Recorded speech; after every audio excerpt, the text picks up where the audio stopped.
Bem-vindos a um novo programa Sem Diplomacia em Debate. O tema de hoje é um balanço da administração Obama no final do seu segundo mandato, num processo eleitoral, né? E esse programa é uma sequência de 4, né? O anterior tratou da política externa no âmbito mais internacional. O programa de hoje trata das relações com a América Latina e os próximos 2 programas tratarão das perspectivas que se abrem a partir dos resultados eleitorais, tanto na política exterior como na política para a América Latina. No caso da nossa região, a perspectiva colocada durante a campanha que elegeu Obama foi de que havia uma negligência por parte da política externa dos Estados Unidos, acentuada pelo governo Bush a partir da chamada Guerra Global contra o Terrorismo pós-11 de setembro de 2001, e para Obama essa negligência com a região, na medida que Estados Unidos focalizaram outras áreas, principalmente Oriente Médio, levou à emergência de uma nova esquerda, né?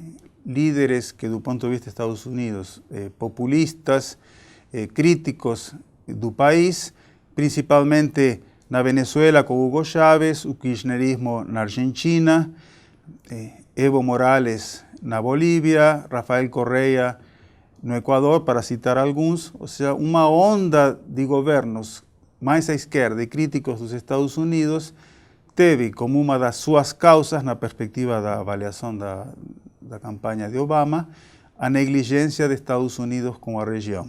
Então se esperava que seu governo fosse reverter essa perspectiva, inclusive dizendo que a guerra contra o terrorismo não seria o eixo da política exterior dos Estados Unidos. Bom, o que se viu a partir do primeiro mandato é que, embora houvesse uma postura muito mais aberta do que o antecessor com relação a Cuba, com relação aos governos de uma onda mais à esquerda, uma postura menos intervencionista da que teve o governo Bush, a chamada negligência com a América Latina permaneceu. Isso se manifesta principalmente nos orçamentos do Departamento de Estado para a região, ou seja, o conjunto da região recebe anualmente menos do que o Estado de Israel individualmente. E dentro da região, as prioridades são as mesmas do governo Bush: México, Colômbia e, posteriormente, a região do Caribe e a região da América Central, que concentram praticamente 50% dos recursos do que Estados Unidos destinam à América Latina. Por que a prioridade do México, Colômbia, América Central e Caribe? Principalmente os temas de segurança que Estados Unidos priorizam, o narcotráfico, né? Regiões que são próximas da sua fronteira, né?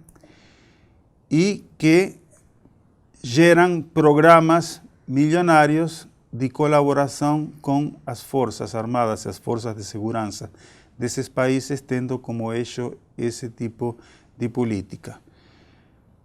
No segundo mandato, se vê uma distensão um pouco maior e começa a se colocar mais nitidamente uma estratégia da administração Obama para a América Latina, que é de aproximação com desafetos, mas que tem uma postura pragmática, que é o caso de Cuba, um abandono formal da doutrina Monroe, né, que foi anunciado pelo secretário John Kerry. Estados Unidos já não se consideram guardiões da nossa região, e, ao mesmo tempo, uma visão pragmática e não ideológica. Ou seja, nós lidamos com governos independentemente da sua ideologia, desde que eles estejam dispostos a colaborar com os Estados Unidos.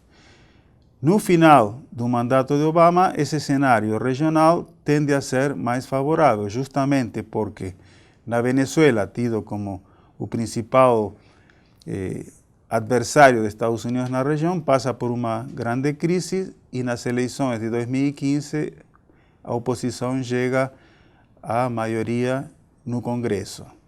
No caso da Argentina, onde tinha o governo Kirchner, que tanto Néstor como Cristina Kirchner tinha uma postura não bolivariana, mas uma postura mais equidistante e crítica dos Estados Unidos. Cristina termina seu mandato e seu sucessor não consegue ser eleito e é vencedor Maurício Macri, que é um notório aliado dos Estados Unidos. E no caso do Brasil, outro grande sustentáculo de políticas mais autônomas na região, o Partido dos Trabalhadores, no caso a presidenta Dilma Rousseff, sofre impeachment e o seu vice, que é de um partido mais conservador, chega ao poder. Então, Obama termina seu mandato com um cenário regional muito mais favorável e justamente para discutir um pouco essa trajetória, né, do que foi a política de Obama para a região, mas com foco em alguns lugares específicos, porque a região é muito diversa e ampla, nós vamos aqui com dois convidados, né? Com Marcela Franzoni, que é do mestrado em Relações Internacionais da Unesp, Unicamp e PUC São Paulo, Santiago Dantas, onde ela trabalha, faz pesquisa e é especialista no México.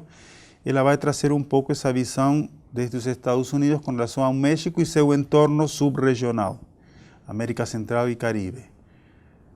Matheus Oliveira, que é mestre pelo programa Santiago Dantas em Relações Internacionais e especialista em Argentina, ele vai trazer a perspectiva com relação à Argentina especificamente, mas também pensando no entorno subregional do país.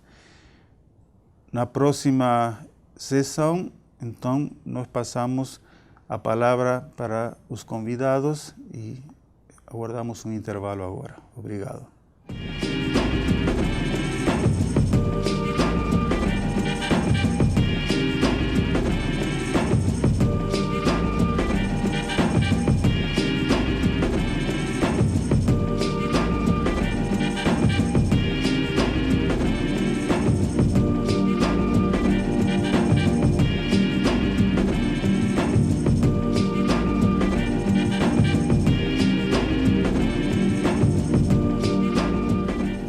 Passo a palavra para Marcela Franzoni.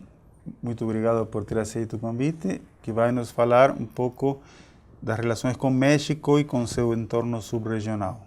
Obrigada, professor, pela oportunidade, Matheus, a gente está debatendo o tema. Eu acho que antes da gente começar a falar das relações bilaterais Estados Unidos-México, a gente tem que trazer um quadro estrutural da relação entre os países, né?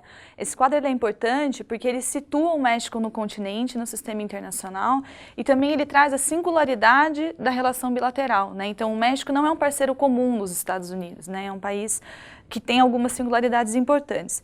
Nesse sentido, eu acho que o ano de 2012 é um ano marco. Né? Então, foi a reeleição do presidente Barack Obama, né? E foi também um momento de troca de partido político no México. Né? Então, o Partido Revolucionário Institucional havia governado o país durante 70 anos, no século XX. Ele sai do governo nos anos 2000, né? Quando entra o Partido da Ação Nacional. O Partido da Ação Nacional ele fica 12 anos, então os primeiros 6 anos com o presidente Vicente Fox e os outros 6, de 2006 a 2012, com o presidente Felipe Calderón. Né? E aí, em 2012, a gente tem, então, um retorno do PRI, né, na figura do presidente atual, que fica até 2018, do presidente Henrique Peña Neto. Além, então, dessa mudança de partido, né, que ela foi bastante significativa, esse quadro estrutural das relações bilaterais, ele é marcado, primeiro pelos dois países terem uma divisão fronteiriça, né, por compartilharem uma das fronteiras mais transitadas do mundo, né, e essa fronteira ela tem uma dimensão social, com a questão da migração, né, da intensidade dos fluxos migratórios. Então, o México ele é um território de passagem, inclusive para fluxos que vêm da América Central e que utilizam o México para cruzar para os Estados Unidos, né. A fronteira também tem uma dimensão da segurança, que foi a dimensão que o senhor começou a discorrer, que é justamente, né, a percepção dos Estados Unidos de que a estabilidade mexicana é importante para a segurança nacional americana. Né? Então, a dinâmica interna mexicana ela é importante nesse sentido, né? Ou seja, garantir essa estabilidade doméstica. E, por último, a dimensão econômica, né? Então, nos anos 80, a gente teve uma inflexão na política externa mexicana, uma associação com os Estados Unidos, que formalizou o Tratado de Livre Comércio da América do Norte, em 92, e também formalizou a dependência mexicana em relação aos Estados Unidos, né? O comércio já era bastante intenso, mas a partir desse momento a gente teve de fato, os Estados Unidos se configurou, se institucionalizou como o principal parceiro comercial do México. E já entrando um pouco nas relações bilaterais então, né, uma das propostas, né, do Barack Obama era justamente o estabelecimento de uma política migratória, né? Isso é uma demanda histórica na política externa mexicana, então ocupa uma posição central, é uma demanda do México em relação aos Estados Unidos, ou como a gente sabe, isso não avançou, né? O que é interessante notar é que no Plano Nacional de Desenvolvimento do México, do presidente atual, de 2013 a 2018, não consta como objetivo explícito, né, o estabelecimento e a formalização de uma política migratória quando há destaque para as relações com a América do Norte. Em outros momentos, isso era muito claro, isso estava muito claro, né? Alguns autores dizem, inclusive, que o México deixou de insistir numa política migratória com os Estados Unidos, né? Então, houve uma desilusão, uma frustração na relação bilateral justamente nesse âmbito, né? Outra questão também que é bastante demandada é o desenvolvimento compartilhado, né? Então, a possibilidade de que o desenvolvimento econômico dos dois países seja considerado em conjunto, né? Então, de que os países estão muito interdependentes, a ideia é de se pensar uma perspectiva de longo prazo, né? Também é uma demanda do México nesse sentido. Então, um outro aspecto importante, que teve reflexos no Brasil também, foi que em 2013 o presidente mexicano Henrique Peña Neto a Agência Nacional de Segurança, né, houve denúncias de que ela havia espionado o então presidente mexicano, assim como fizera com a presidente Dilma Rousseff, né. No caso do Brasil, isso levou a presidente Dilma, na época, né, cancelou a visita oficial que faria aos Estados Unidos. Isso não ocorreu no caso mexicano, mas de fato expôs então a preocupação dos Estados Unidos com relação ao México, né, ou seja, essa percepção de fato do México como um elemento para a segurança nacional dos Estados Unidos. E depois eu acho que dois elementos importantes, dois processos importantes que vieram mais recentemente, né, foi a entrada do México nas negociações da parceria Transpacífico. O México não era um ator inicialmente incorporado, né, os Estados Unidos ele entrou nas negociações em 2008, o México ele entrou em 2012 com o Canadá, né. E aí o acordo chegou, né, de fato chegou a um acordo. Eu acho que a gente pode depreender dois processos disso, né. Primeiro, o interesse do México em participar dos grandes projetos estratégicos dos Estados Unidos, e segundo, o interesse direto do México em conter a China, né, então no sentido de que o México é de fato afetado pela ascensão econômica chinesa, né. E aí um último elemento importante foi o anúncio recente do presidente Henrique Peña Neto que ele gostaria de participar das negociações da parceria transatlântica, né? Então, não se sabe ainda como isso vai se desenrolar, né? Se de fato o México vai se tornar um ator, mas há um interesse mexicano, então, que tá posto. Muito obrigado, Marcela. Agora eu passo a palavra para Matheus para discorrer sobre o lado do Cone Sul, né? Obrigado, professor. É um prazer vir novamente ao Sem Diplomacia, debater com a colega. E, de fato, quando a gente pega agora o início do governo Maurício Macri, uma das maiores expectativas de mudança que ele fosse realizar era justamente no âmbito da política externa. E dentro desse espaço da política externa, uma modificação na qualidade das relações com os Estados Unidos era muito esperada. Então, eu acho que, em primeiro lugar, é importante entender por que era esperado que se fizesse essa mudança.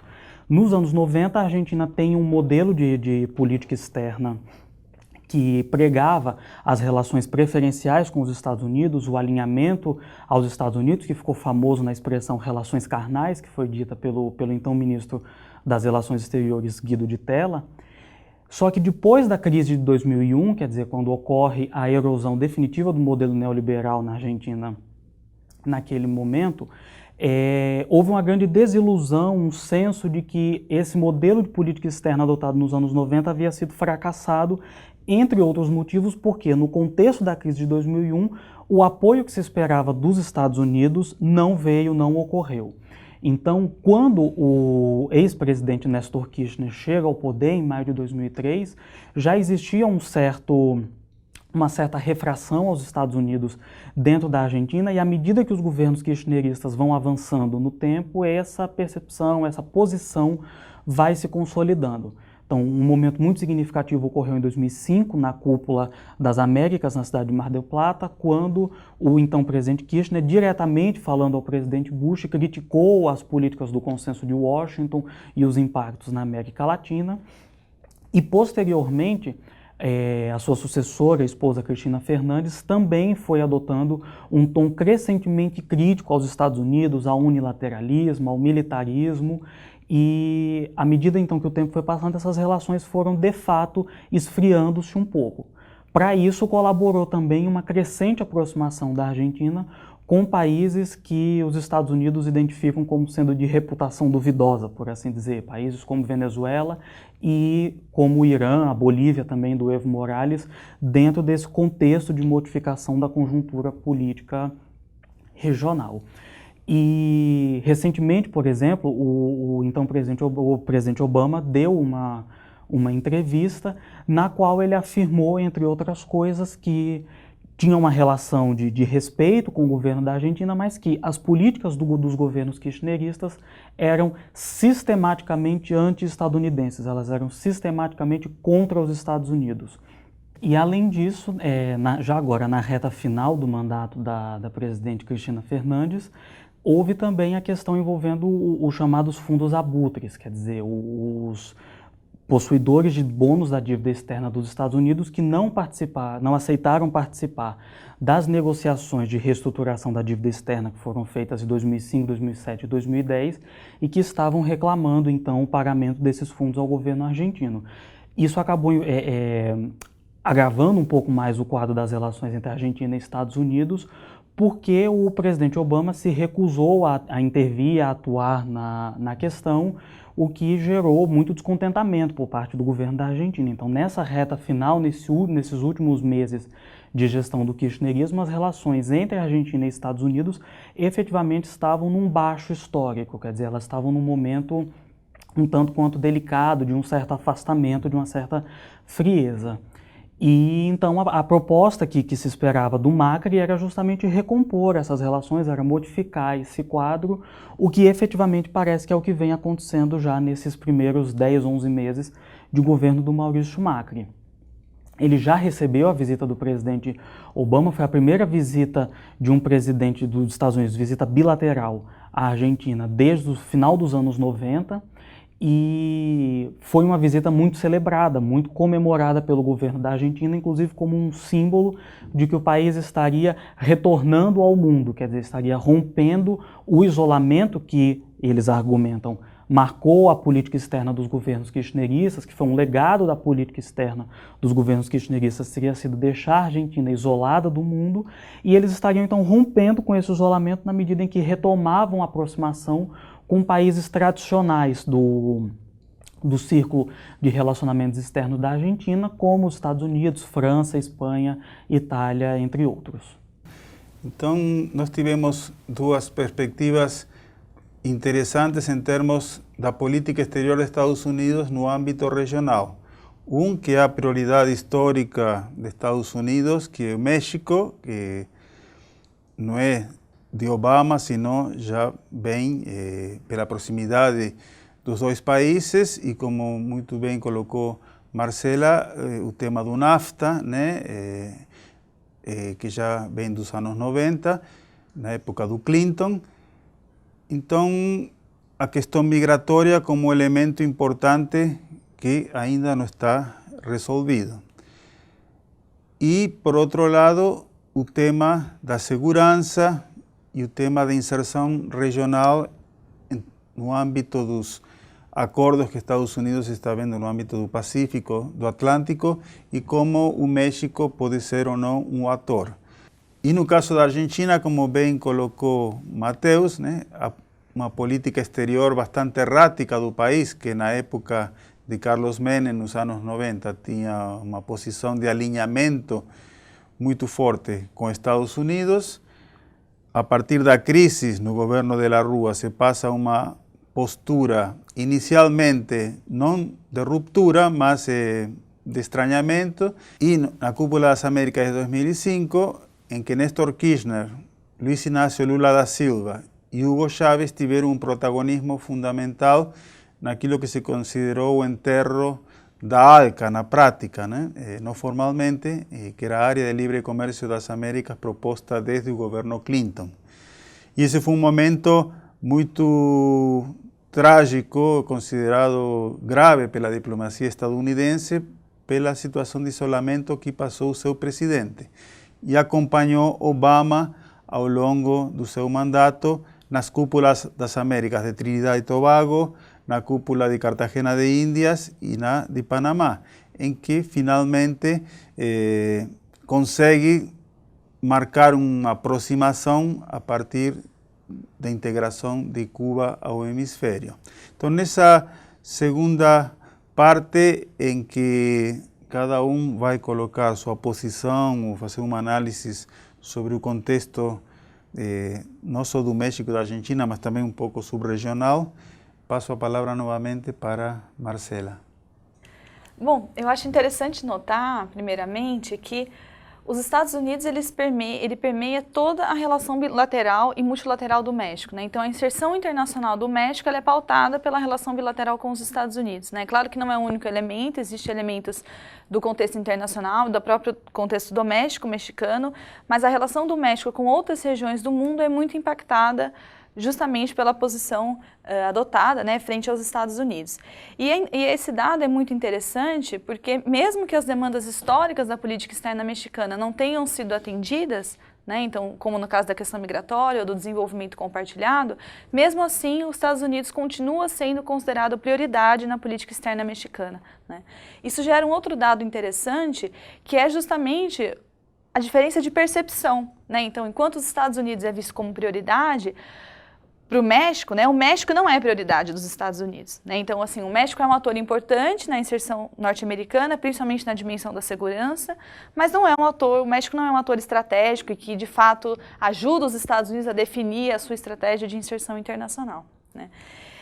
Outro ponto interessante é a questão dos mega-acordos, né?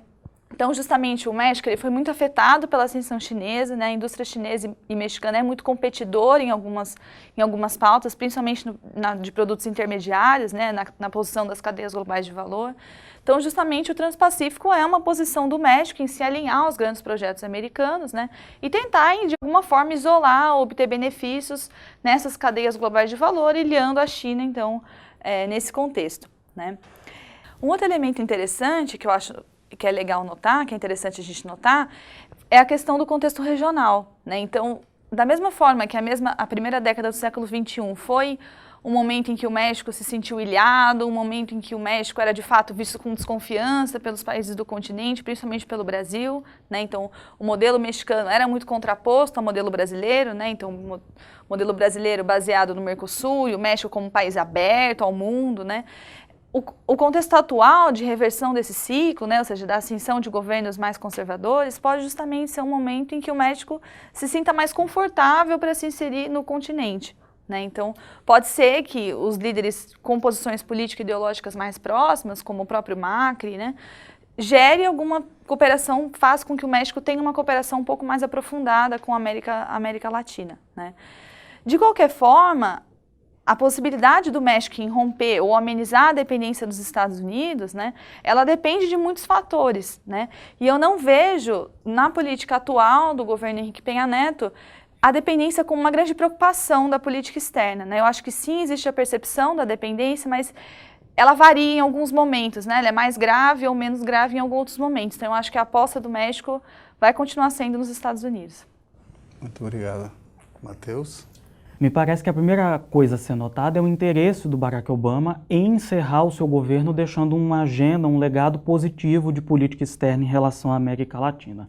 Sem dúvida alguma, o ponto alto disso é o restauramento das relações diplomáticas com Cuba, mas também me parece que uma parte interessante, uma parte importante desse cálculo do Obama é trazer para mais próximo da órbita dos Estados Unidos países que nos anos anteriores haviam tido políticas um pouco mais refratárias a Washington, ainda que no plano mais discursivo do que no aspecto mais concreto das relações.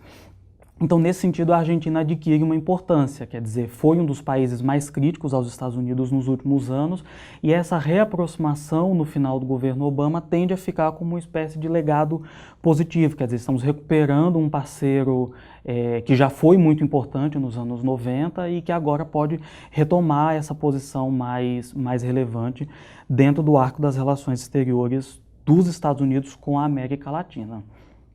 Além disso, e aí já num aspecto um pouco mais subregional, eu acho que a recuperação, a melhoria das relações com a Argentina tem um aspecto chave na forma como os Estados Unidos se inserem no Cone Sul, sobretudo em relação à Tríplice Fronteira. E aqui, fazendo um pequeno adendo, me parece que do lado argentino, do lado do governo Macri, o principal interesse é que os Estados Unidos funcionem como uma espécie de avalista da política econômica que vem desenvolvendo o governo para buscar, então, a recuperação econômica do país. Então, nesse sentido, o que me parece, nesse momento, um pouco mais digno de nota, que precisa ser observado com mais atenção, é a conjunção desses fatores, o fator do interesse estratégico dos Estados Unidos no Cone Sul com o interesse argentino de obter aval, de obter apoio de Wall Street, do governo dos Estados Unidos para a sua política econômica. E num contexto em que, no afã de obter esse respaldo por parte de Washington, é possível então que o governo acabe fazendo concessões no campo, em outros campos, como no campo da segurança, no campo estratégico, que são concessões aí um pouco mais problemáticas ou que demandam uma análise mais acurada, sobretudo em relação à questão da Tríplice Fronteira. Quer dizer, os Estados Unidos já anunciaram o interesse de ter uma base no norte da Argentina em relação, próxima aí à Tríplice Fronteira, sob o argumento de combate ao narcotráfico, mas também já se levantou suspeita de que ali funcionassem células da Al-Qaeda, né, para lavagem de dinheiro. Então, eu acho que essa é uma questão que precisa ser observada daqui em diante, quer dizer, em que medida os interesses de apoio e respaldo econômico do novo governo da Argentina podem levar a outros tipos de concessão e uma maior abertura à penetração dos Estados Unidos na sub-região, sobretudo no campo aí da segurança.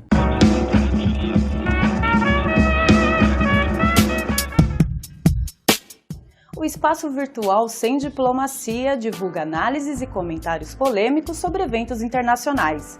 Ele é uma parceria entre o Instituto de Estudos Econômicos e Internacionais e a Assessoria de Comunicação e Imprensa da Unesp. Suas fontes de referência são jornais, revistas, blogs, sites especializados, ONGs e outros meios em que o posicionamento dispensa o consenso da opinião pública. Ele debate a conjuntura internacional a partir de visões dos grandes meios jornalísticos, justamente porque vão direto ao ponto, sem rodeios, sem diplomacia. Seus artigos levam o mesmo título da fonte de origem, acompanhado de uma síntese explicativa sobre seu conteúdo e o link para acesso à versão completa. As análises da equipe do Sem Diplomacia ou de colaboradores externos são publicadas nas seções Opinião e Podcast. Os programas de debate discutem em cada edição as diferentes opiniões da conjuntura internacional. Seus videocasts trazem as análises da equipe sobre fatos de relevância internacional. Acesse o site www.unesp.br/semdiplomacia.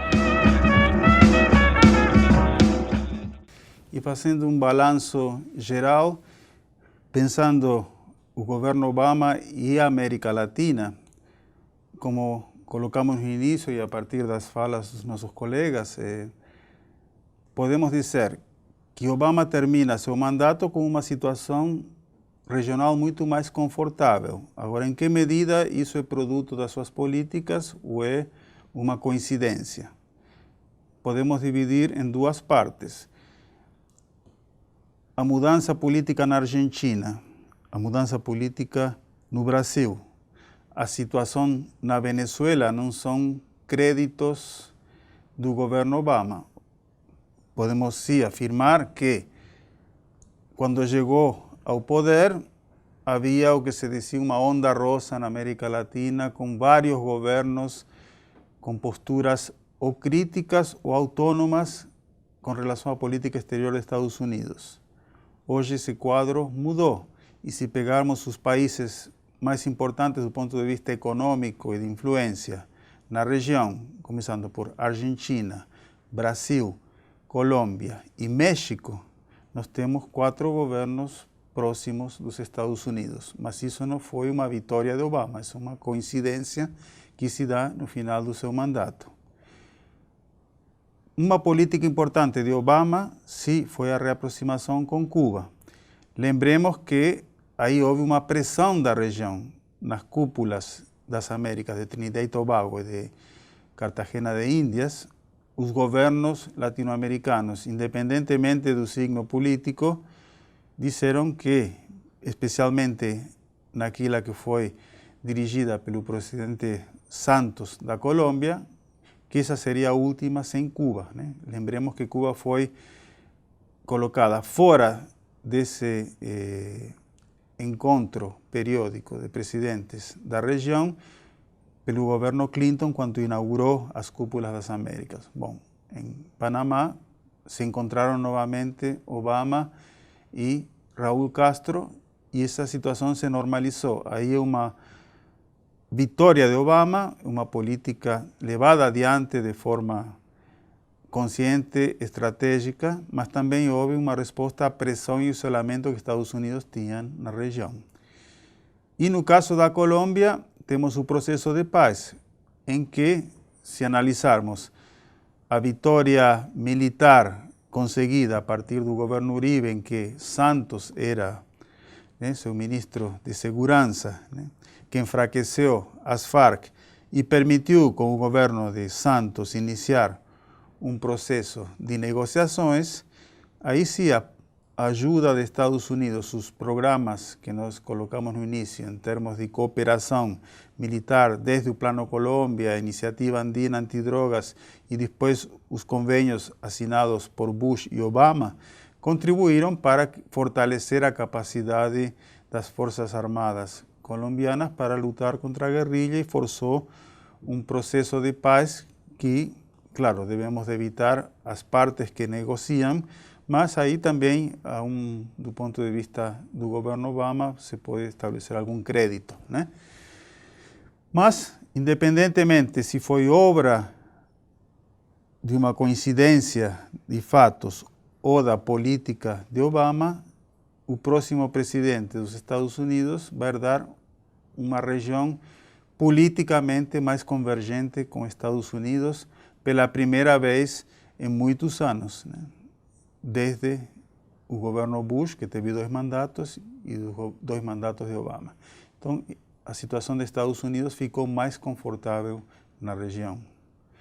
Agradeço aos colegas e até o próximo programa.